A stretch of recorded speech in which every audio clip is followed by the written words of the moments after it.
Kawan-kawan, pada umur berapa korang tahu boleh buat benda ni kat TV ruang tamu? Serius ni.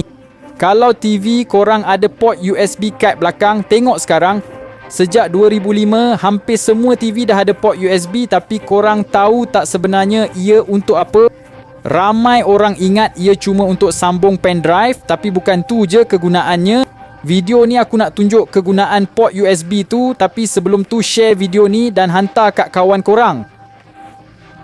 Tengok ni, korang ingat tak kabel USB pengecas tu? Cabut dari pengecas, pergi ke bahagian belakang TV dan cari port USB. Sambungkan kabel tu dan hujung satu lagi kepada telefon korang. Kemudian buka pelayar dan taip tecon dikas.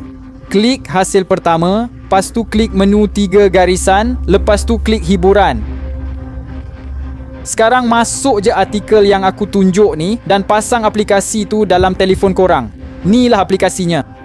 Buka, tekan mula dan pilih jenama TV korang. Punya aku Samsung. Tekan sini. Sekarang tunggu je sambungan antara TV dan telefon korang. Tengok sistem baru ni, ia akan mula dipasang dalam TV korang. Tunggu beberapa saat sampai ia bermula. Bila dah mula, TV korang akan ada sistem baru, terkini dan penuh teknologi untuk dinikmati bersama keluarga. Share video ni secepat mungkin dan hantar kat semua kawan-kawan korang.